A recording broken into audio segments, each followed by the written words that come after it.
Serving at Fort Bragg between 1991 and 1995 taught me many things about duty, discipline, and the unexpected nature of military life. What it didn't prepare me for was confronting something that still makes me question my own sanity 3 decades later. My name doesn't matter for this story.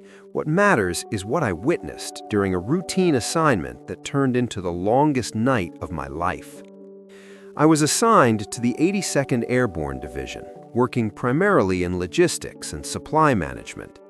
Most people think military life is all combat training and deployment preparation, but the reality involves countless hours of inventory management, equipment maintenance, and security protocols, the unglamorous work that keeps a military installation functioning.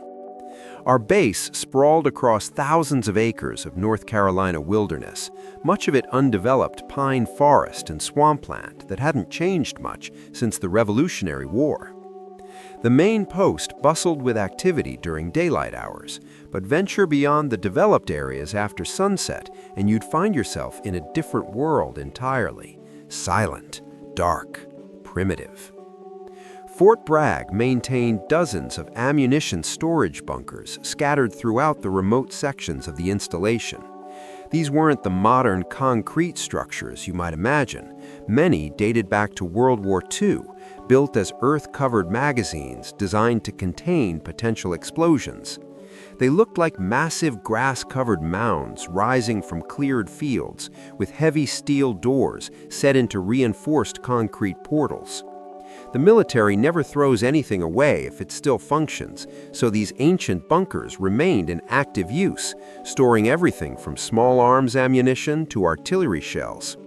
Someone had to check them regularly, and that someone often ended up being junior enlisted personnel like myself. October 1993 brought an early cold snap to North Carolina. I remember because I'd been looking forward to the cooler weather after a brutally humid summer. What I didn't anticipate was drawing bunker inspection duty during a week when half our unit had deployed for training exercises, leaving those of us behind to cover additional responsibilities. The duty itself seemed straightforward enough. Drive out to the remote bunker complex, verify the security seals remained intact, check for signs of tampering or environmental damage, document everything on a clipboard, and return to the main post. 4 hours of driving around in the dark, maybe 6 bunkers to inspect, then back to the barracks. They issued me a radio, a flashlight, a sidearm, and the keys to a worn-out Humvee that had probably seen service in Desert Storm.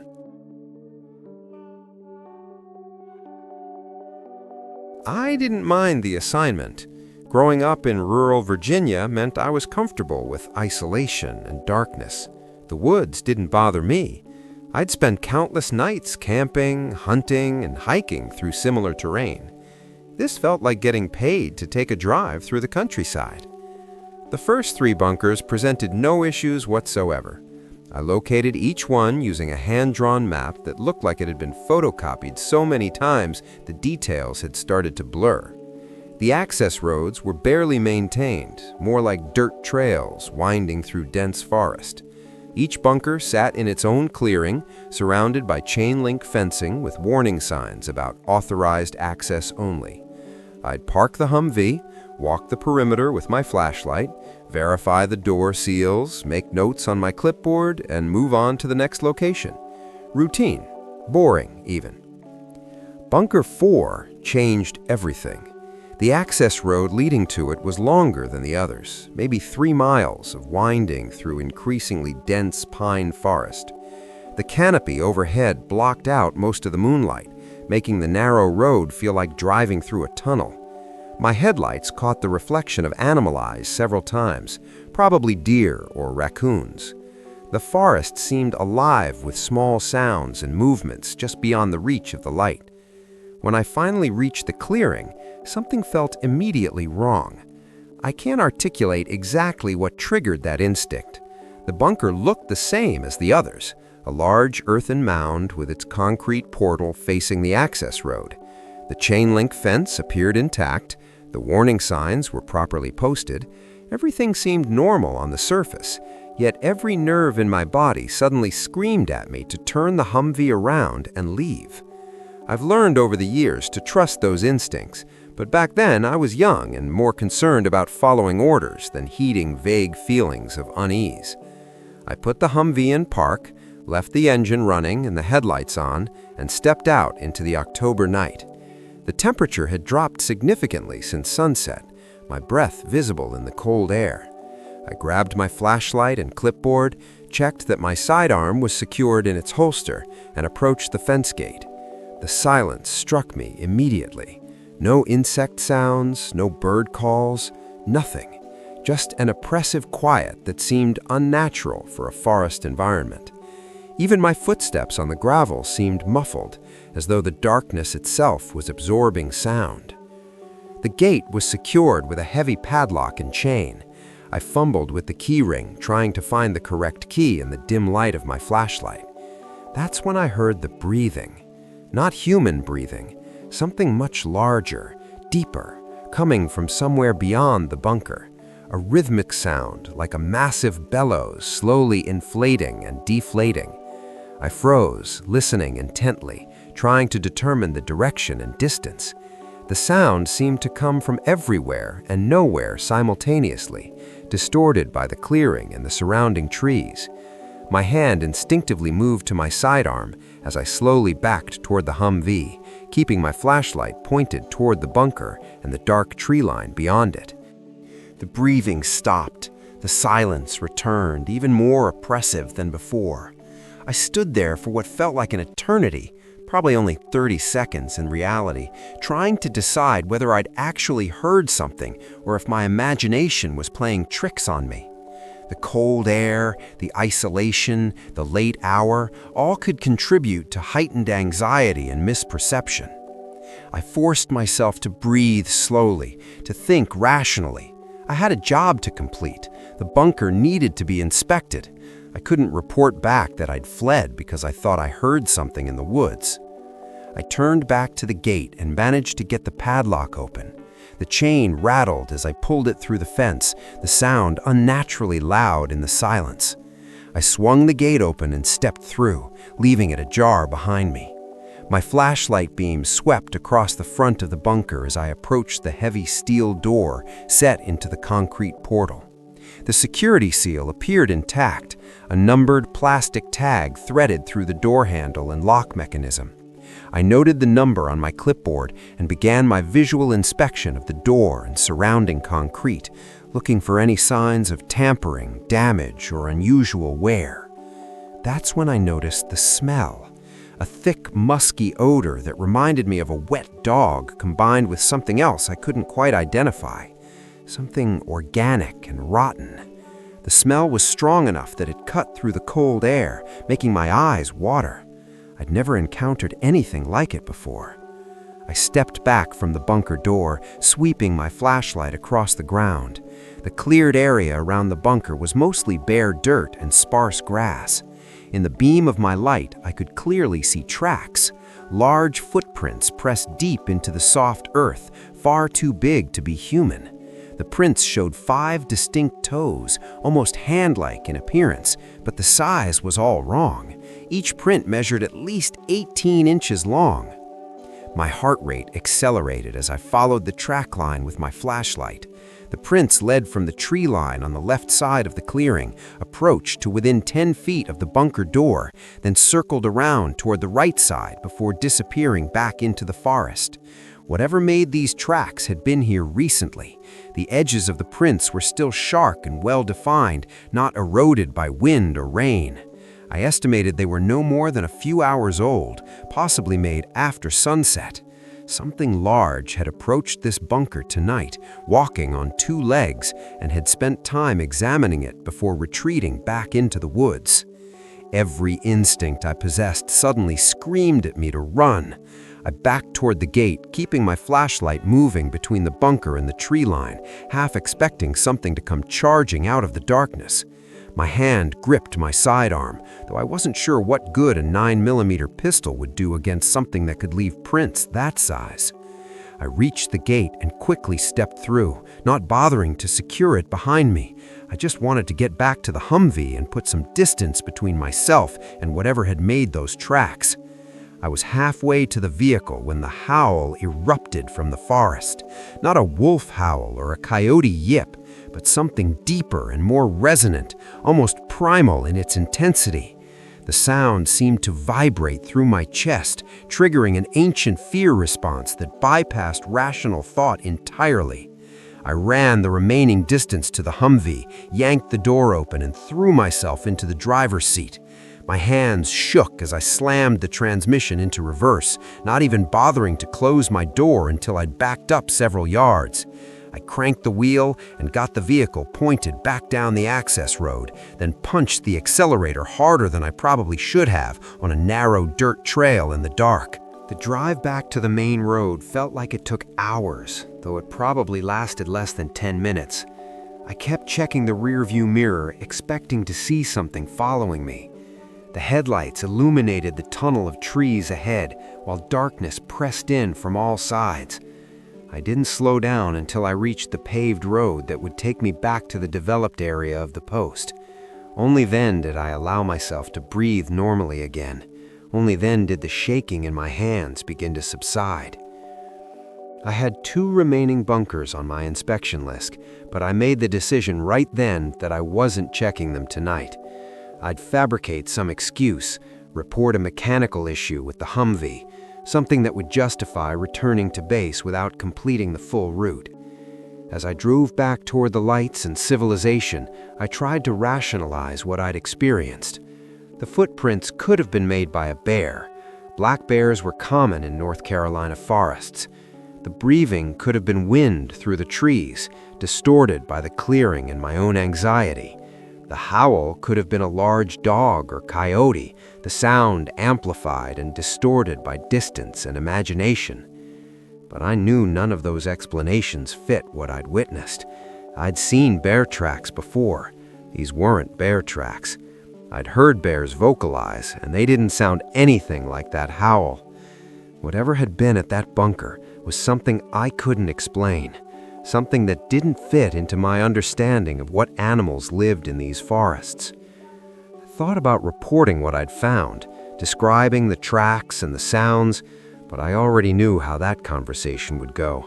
I'd be questioned about my mental state, possibly referred for psychological evaluation, and at minimum become the subject of jokes and ridicule throughout my unit. The military doesn't have protocols for unknown creatures stalking ammunition bunkers. When I returned to the motor pool and parked the Humvee, I sat there for several minutes trying to compose myself before going inside to file my report. I described inspecting the first 3 bunkers without incident, then reported a suspected fuel pump issue that forced me to return early. I'd go back tomorrow in daylight to complete the remaining inspections. My sergeant accepted the explanation without question. Equipment failures were common enough that no one thought twice about it. I turned in my keys and weapon, then headed back to the barracks, hoping sleep would help me process what had happened. Sleep didn't come easy that night. I lay awake replaying every detail, questioning my own perceptions and conclusions. Had I really seen what I thought I saw? Could there be a rational explanation I was missing?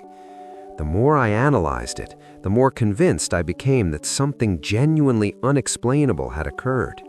Something large and presumably intelligent had approached that ammunition bunker, had examined it closely enough to leave tracks all around the entrance, then had retreated back into the forest. The timing of that howl, coming exactly as I was fleeing the scene, suggested whatever made it had been aware of my presence and possibly warning me away from its territory. The next morning, I volunteered to return and complete the inspections I'd missed. This time, I requested a partner come along, citing the previous night's mechanical issues as justification for having backup. We drove out to Bunker 4 in daylight, and I made a point of examining the area carefully. The tracks were still visible, though less distinct than they'd been in my flashlight beam. My partner, a specialist named Rodriguez, noticed them immediately and made a joke about Bigfoot. I forced a laugh and suggested they were probably bear prints. He seemed satisfied with that explanation. We completed our inspection quickly and moved on to the remaining bunkers without incident. I never returned to that location alone. Over the remaining 2 years of my time at Fort Bragg, I drew bunker inspection duty several more times, and I always managed to trade assignments or request a partner. I never mentioned the real reason why. The experience had taught me that some things are better left unreported and unexplained. The military operates on evidence, documentation, and rational analysis. There's no framework for processing encounters with unknown creatures, no protocol for responding to unexplainable phenomena. Soldiers who report such things quickly find their credibility questioned and their career prospects diminished. I've spent the decades since that night researching similar encounters. I've read hundreds of accounts from people who've experienced unexplainable things in wilderness areas, many of them military personnel stationed at remote installations. The common thread through most of these stories is the decision to remain silent, to avoid the ridicule and professional consequences that come with reporting something that challenges conventional understanding of reality. We're trained to be reliable, stable, trustworthy individuals. Seeing things that shouldn't exist contradicts that identity. I still don't know exactly what I encountered that October night in 1993. I've heard the term Bigfoot or Sasquatch used to describe similar creatures, though those names carry so much cultural baggage and mockery that using them almost guarantees you won't be taken seriously. Whatever it was real. It was physical. It left footprints and made sounds and possessed an intelligence that allowed it to examine human structures with apparent curiosity before retreating to avoid contact. The fact that it chose to investigate an ammunition bunker in a remote area of a military installation suggests these creatures, whatever they are far more aware of human activity than we might assume. The experience fundamentally changed my perspective on wilderness and isolation. I'd always felt comfortable in forests, confident in my understanding of what animals might be present and how to stay safe around them. That confidence evaporated the moment I recognized those tracks for what they were, evidence of something unknown and potentially dangerous. The forests of North Carolina suddenly felt less like familiar territory and more like habitat for creatures we don't fully understand and can't easily explain. I've struggled with whether to share this account publicly. The rational part of my brain insists that anonymity is essential, that attaching my real name to this story would invite skepticism and ridicule. But I'm also aware that remaining silent means this information dies with me, and perhaps someone else who has a similar experience might benefit from knowing they're not alone, not crazy, not imagining things. The woods contain mysteries we haven't solved. Military installations, with their vast tracts of undeveloped land and restricted access, may provide refuge for creatures that have learned to avoid human contact while remaining curious about our activities. If you've had a similar experience, if you've encountered something in the wilderness that defied explanation, I want you to know that your sanity isn't in question. These things happen more often than most people realize. They simply go unreported because the professional and social costs of speaking up are too high for most people to bear. We live in a world that demands rational explanations and documented evidence for everything, and some experiences simply don't fit within those parameters. That doesn't make them less real. It just makes them harder to discuss. I've never returned to Fort Bragg since my discharge in 1995. I drive through North Carolina occasionally and sometimes find myself near that area, but I've never felt compelled to go back and revisit that bunker complex. Part of me wants to know if those creatures are still there, if they've maintained their territory through all these years of development and change. A larger part of me prefers not to know, prefers to let that memory exist as an isolated incident rather than risk another encounter that might prove even more unsettling than the first. The ammunition bunker still exists, I assume. The military doesn't decommission infrastructure unless absolutely necessary. Soldiers probably still draw bunker inspection duty, probably still drive out there in the dark to verify security seals and check for tampering. I wonder if any of them have had experiences similar to mine. I wonder if they reported what they saw, or if they made the same calculation I did, choosing career preservation over truth-telling. The military culture hasn't changed much in 30 years. The pressure to appear stable and reliable remains intense. The consequences for seeming unstable or unreliable remain severe. I share this account not to convince skeptics or to prove anything to those who've already made up their minds about what's possible and what isn't. I share it because silence serves no one. Whether you believe my experience was real or dismiss it as misperception and imagination, the fact remains that I lived through something that fundamentally altered my understanding of the world. That bunker in the North Carolina woods became the site of an encounter I can neither explain nor forget. The massive footprints, the unsettling breathing, the primal howl that sent me fleeing to my vehicle, all remain as vivid today as they were 3 decades ago. The question I've grappled with most over the years isn't whether these creatures exist. I know what I experienced. The question is why they've remained so elusive, why we have so few clear photographs or videos despite millions of people hiking and camping in wilderness areas every year. The answer, I think, lies in intelligence and adaptation.